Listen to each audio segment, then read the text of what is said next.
everybody, it's Dr. Lisa.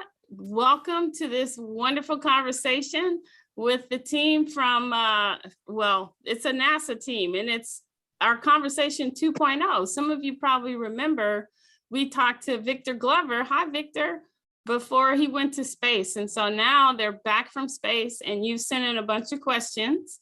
And so we don't have a lot of time with these folks. We're very fortunate to even get a little bit of time. So I want to ask each of you to introduce yourselves in a minute. And I also want you to tell people, besides your family and friends, what did you miss the most when you were in space? So think about that for just a second. But I want to also introduce Randy Ray. So Randy Ray is here because he's a medical student who works with the Grapevine Health team, and he is a space nut. So he followed the team when they were in space, and he was so jazzed about it. I thought it would be really great to have him here also to interact a little bit with the astronauts. So let's jump into the introductions. Mike, why don't we start with you? Just give people, maybe a one line about you and what you miss the most besides your friends and family. Uh-oh, we can't hear Mike.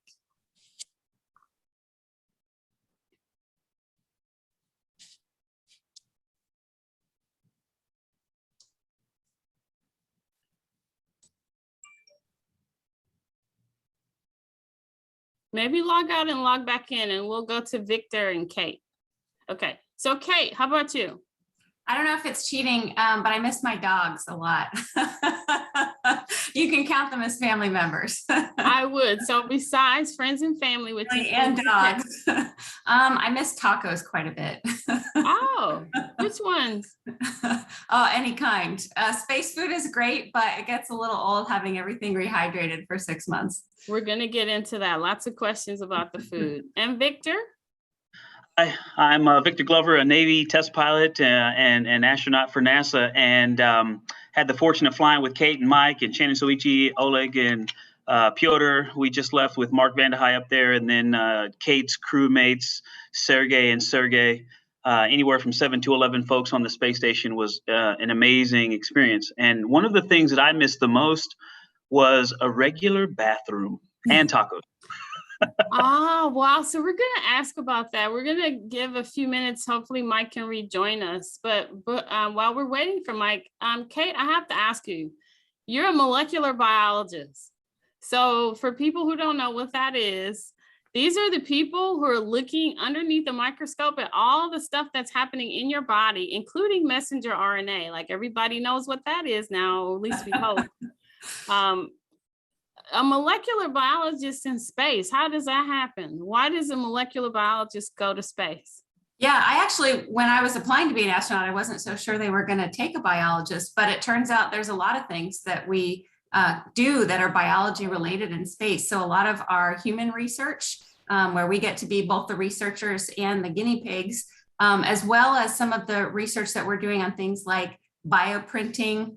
We're looking at three-dimensional structures of tissue to try to understand health and disease. These are all really biology related. So we got to do a lot of very cool experiments on board the space station. But why do you need to do that in space? Like, why is that relevant for us? And I also understand you were the first person to sequence DNA in space. Like, why do we care about that? Yeah, you would think, why bother doing these experiments when we have a perfectly good planet? But space offers us the opportunity to look at things in microgravity conditions. So we're orbiting the Earth, everything's essentially in free fall, and we can remove gravity from the equation. So for things like delicate tissue structures that might crumple if you build those up on Earth under the force of gravity, we can actually study those on board. So we were looking at things like heart disease, as well as things like bone loss, which are processes that are accelerated in microgravity. So you've got humans that are normally healthy, but we can have a lot of bone and muscle loss in orbit. So we study that kind of tissue in our microgravity experiments. Wow. And before we go to Mike, welcome back, Mike. I'm just dying to know, when you were watching what's unfolding around the pandemic from space, like, what were you thinking, particularly with all the confusion around messenger RNA and whether or not it's changing your DNA, and is it a microchip, and is it affecting your fertility? Like, what were you thinking? Yeah, I mean, I How can many- definitely tell you it's not any of those things. So messenger RNA goes into your cell, but it doesn't go into your DNA. It doesn't have any electronic components or anything like that. And the vaccines have been shown to be very safe and effective. I launched after the pandemic had started, so it was going for a little while. We were on Earth for a few months, and it was actually a challenge for a lot of our training and our launch processes. It was pretty hard to be away from home and to know that all these things were happening. You care about your friends and your family. But we were really excited on board to see the development of the vaccines and to know that we've got something that's effective against this. I think that was pretty exciting. It was a little weird to be away from the planet when that was happening, but it's a really good development. And I think we were, we all got vaccinated when we got home, and we were pretty happy that this was available so quickly. Has there ever been an outbreak in space? There has been like things like colds. We tend to prevent most of those because we actually do go into isolation and into quarantine before we launch. And so you can prevent most transmissible diseases in space. Once you're up there, you don't have contact with other humans. So there's no other ways for viruses to spread. You can have reactivation of what's called endogenous viruses that we just carry within us. But that happens very rarely. We're trying to understand why that happens and what's going on with the immune system in space that might make those come out.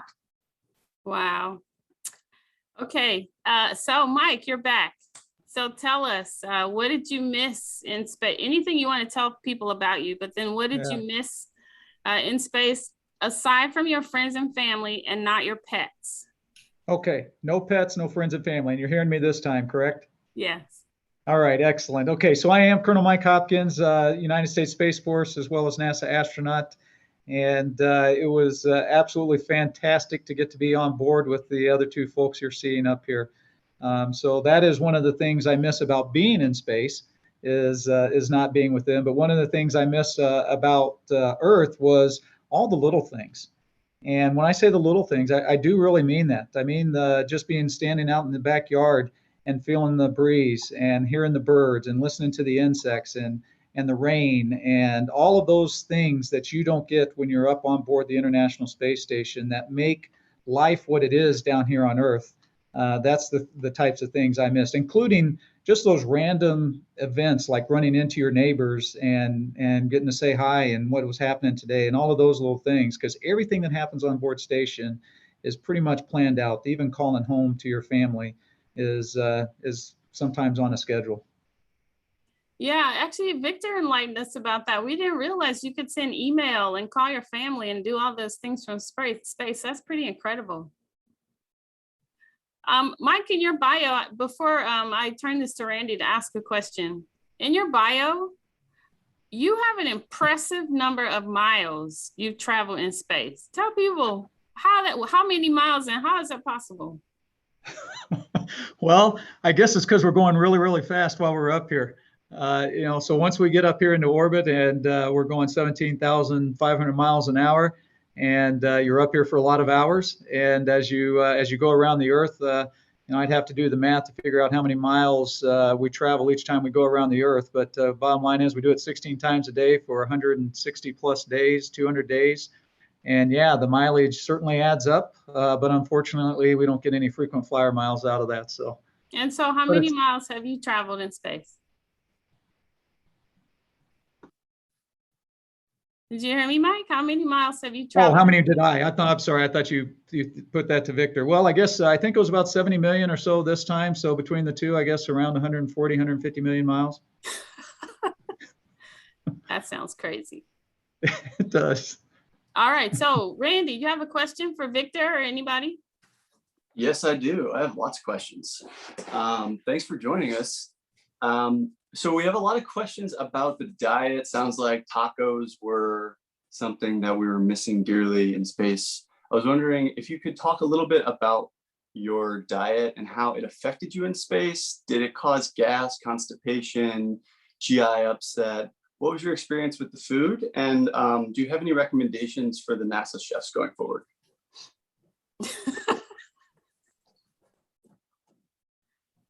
Okay, I'll start with it, but I think we need to make sure the other two, because they were very good at all of their cooking and things of that nature. In terms of the food up there, yes, I think everybody, it takes a little bit to adjust to the diet up there, and and get the whole system working well and all of that. So, I do think that takes a couple of weeks because it is a different diet. It's you're eating things that you haven't ate on a regular basis. But I think that happens down here on Earth as well. If we change our diet, your whole system takes a little bit to adjust to it. One of the things that we did a little bit on this mission that I didn't get on my first mission was access a little bit to some stuff we grew on station, the ability to eat that. And I think as we go forward and we start talking about the long duration missions onto the moon and onto Mars, the more opportunities we have to have that fresh food like that you're growing and being able to eat. I think it's not only the nutritional piece of it, but I think there's a psychological piece to it. We had these, for example, we had some wasabi leaves and some different that were large enough that we could actually have almost like a lettuce wrap, and just having that crunch when you bit into that food. I mean, that it added something to it. And if it was even if it was only once a week that you got to have something like that, I think it adds so much to the experience. We were, before we go into the others, we were talking earlier about you, Mike, how you came from Missouri originally and from like a farming community, and now you're a farmer in space. So that's pretty amazing. It's a good legacy from a fellow Missouri boy myself. What about? Except I was we primarily had cattle and hogs, and I don't think we're quite ready for that up in space, but so we'll stick with the plants for now. I can't imagine that would smell very good on the space station. What about you, Victor? Okay, your reflections on the food and eating and how it affects your body. Yeah. So before flying in space, my biggest concern about food was whether there would be enough. I was worried about quantity, but while I was up there, it turns out one of the most important factors is is variety. And so we did lots of combining things, I put tomato basil soup on just about everything. It was nice to flavor other dishes. And so there's actually a really decent quantity of food and variety of food up there, which was great. I think toward the end, I lost a little weight in the beginning and I came back with a net gain. I came back heavier than I left. And I was putting away about 3,000 calories. So quantity was not an issue. And I was really fortunate to participate in something called the food physiology experiment. And food physiology was looking at how to increase ADA, lycopene, omega-3 fatty acids, and some other things by more fruits, nuts, vegetables, and seeds, and fish, all things that I love eating on the ground anyway. And so in addition to the regular, what we call the standard menu, we open up boxes of bags of food and put them out on the station. And then we all have things that we chose specifically to have flown.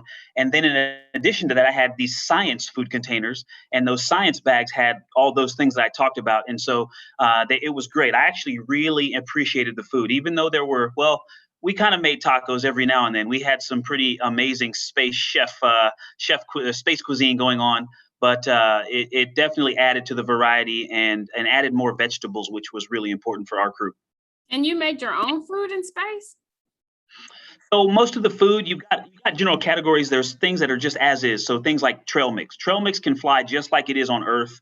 Then you have thermostabilized food, which they heat it up, package it, and then that keeps it relatively stable from a microbial standpoint. You have irradiated food. As long as the pieces of things aren't too big, you can just hit it with radiation. Again, it's sealed, and that makes it microbial stable. And then you have rehydratable food. So they've essentially cooked it, and then they remove the water from it, and you add hot or cold water depending on what it is, and like our drinks, and that's how you really prepare your food. So like Mike was saying, one of the really nice things coming back to Earth was having fresh food, because even the food that not just fresh grown, but freshly prepared, because all of that food is made by our NASA folks. We have chefs and scientists that work specifically on our space food, and they do an amazing job making it healthy, nutritious, and delicious. But it does have to stay up there in space for years. So it has to be shelf stable for a very long time. And so that lots of competing factors go into our food, but I actually really enjoyed it. Speaking of and Kate, what do you think about the food? Any comments on the food? Yeah, well, so Victor's being very humble, but he was our absolute chef de cuisine extraordinaire. So he would combine different kinds of food that you would never think to put together and make some pretty fantastic meals. Whatever he was putting together, we were looking at so that we could take notes and do that for dinner tomorrow night. But one of the really interesting things that both Mike and Victor have talked about is the fact that we have to have our food up there for so many years. So that means we don't get fresh food. And so this is something that we really crave when we get back to Earth. And this is going to be a problem as we send people farther and farther into deep space. As they're going to Mars, are they going to get enough nutrition? So just like on planet Earth, you know, if you go to the store and you eat cupcakes and Cheez-Its and Doritos all day long, as good as those are, if you don't have that fresh food, that's really not good fuel to power your body. So you want as much fresh fruits and vegetables as you possibly can. And doing things like growing food on orbit is probably how we're going to solve some of those problems. The other thing that Victor talked about is all the different ways that we sterilize our food. And we do that so we can keep it on orbit for a long time. But that's actually not necessarily the best thing for the human body. So we really want to avoid foodborne illness. We don't want to have like salmonella up there. And this is why you don't cut your chicken with the same knife that you use to cut the vegetables. But some amount of bacteria is good. And actually most bacteria is healthy for us. Because we're in this closed off environment, we actually end up with a lack of bacterial inputs to our system. And we don't think that's super healthy in the long term for the microbiome. So we may at some point think about things like probiotics, adding bacteria back into our food, or could we do fermented foods, you know, more like yogurt, that kind of thing up there. But we're going to have to make sure that will be safe for the astronauts as well. I feel like we have to have you back just to talk about all these health and science issues related to space. So fascinating. Absolutely. It sounds like what's good for astronauts is also good for us Earthlings, fresh fruits and veggies. So we got some questions about sleeping and bathing. So how is it to sleep in? Is it hard to sleep in space? And how do you bathe in space? Okay, I'll start off in terms of sleeping in space. You know, sleeping in space, it definitely takes a little bit to get used to because you are floating. And we do have the sleeping bag in there. And everybody's a little bit different in terms of how they find it comfortable to sleep in space. And so, you know, some people like to get into their sleeping bag and zip it up tight and kind of have that cocoon type feeling. Other people, I think, like to just have it more free floating, and that's comfortable for them as well. And so one of the interesting things for me on this trip, though, that was a little bit different for my first one, you know, the first one I was in the normal crew quarters, which does not have windows. And this time I slept in Crew Dragon, Resilience. And of course we had windows, but when I went to sleep at night, I would put the shades up and they worked okay, but they still let some light in. And of course, you know, when you're going around the Earth 16 times a day, even in the middle of the night, it's light. And so there were multiple times, particularly in that first 2, 3, 4 weeks, where I would wake up at 2 in the morning and it would be light coming through the windows, and I would think I had overslept because I feel like, oh, you know, it's the morning and I've overslept, and then you realize, no, it's just 2 a.m. and it happens to be light out. But in general, I think sleeping is it's very comfortable. I actually used a chair that kind of let me get into the fetal position a little bit. And for me, that was comfortable while I was sleeping. It actually helped with my back. I sometimes have lower back pain as well. And so that was very comfortable for me. And I'll let somebody else cover the bathing piece. Yeah, so you take a shower in space very carefully. We actually don't have shower facilities.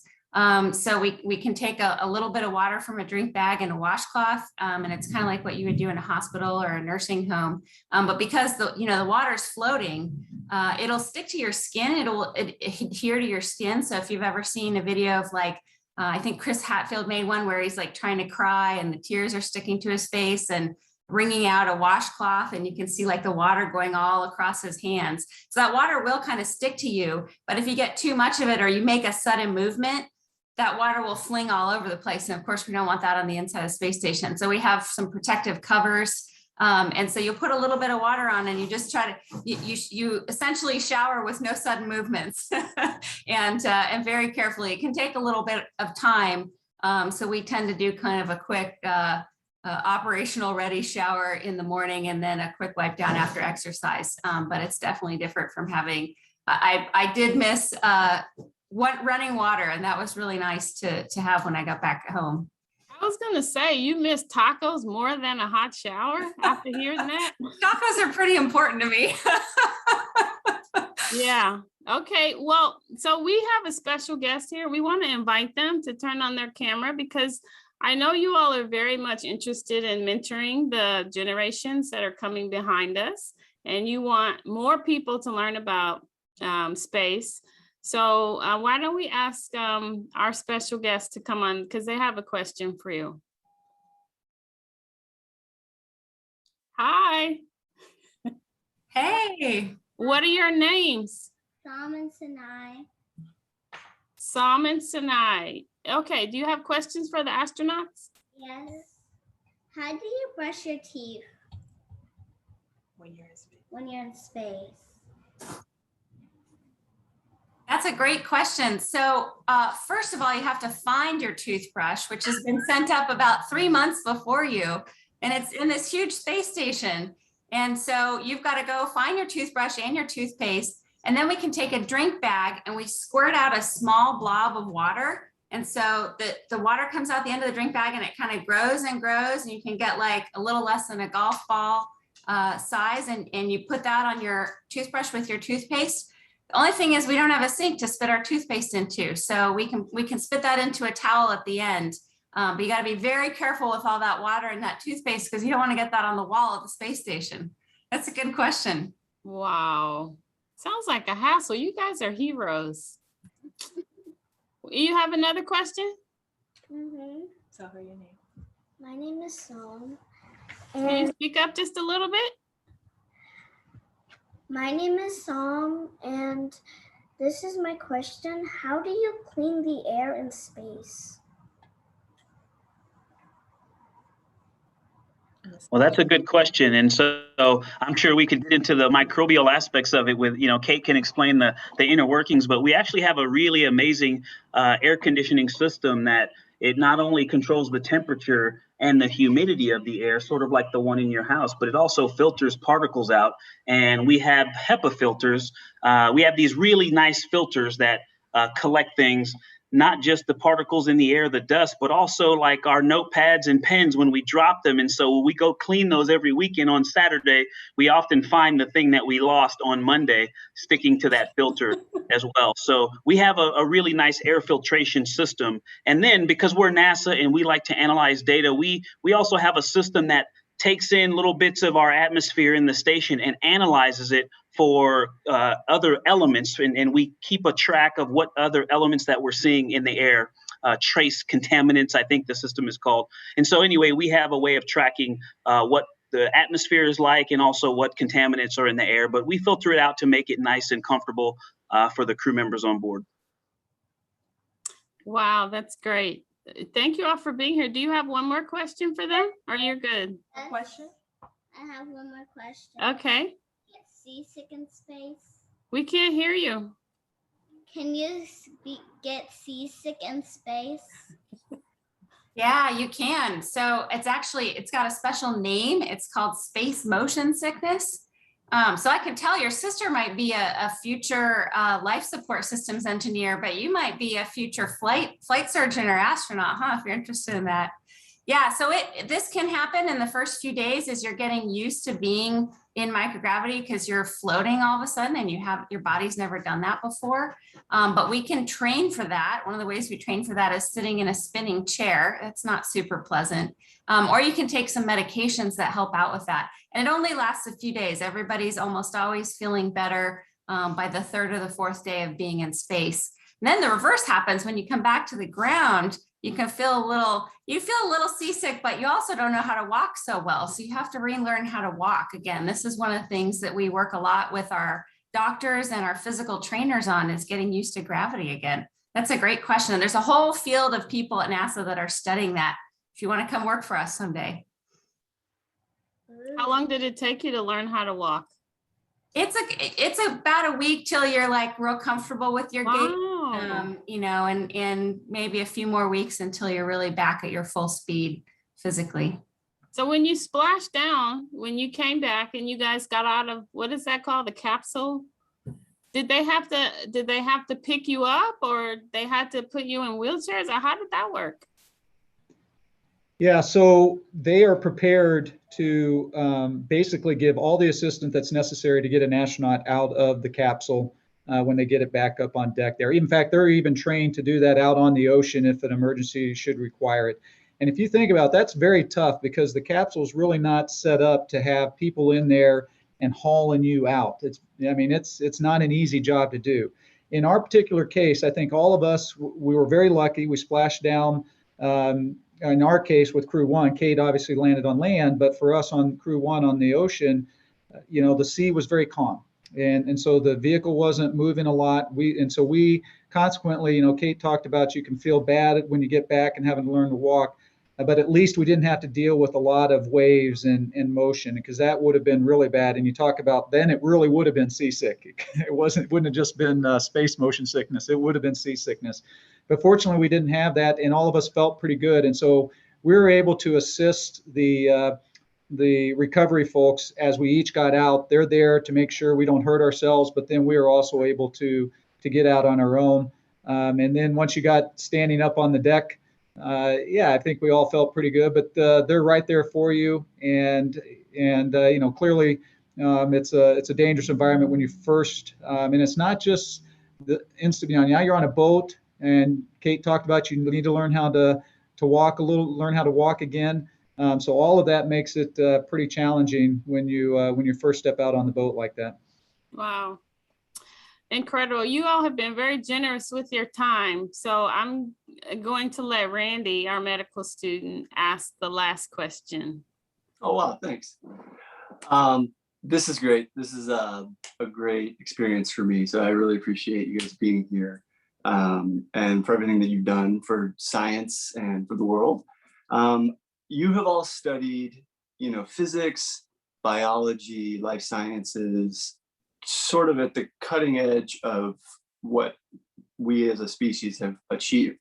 I'm wondering, having gone and seen the perspective of our planet that you have and knowing everything that you know about life science and the universe, how has that changed your perspective on global conflict and just like life and your outlook in general?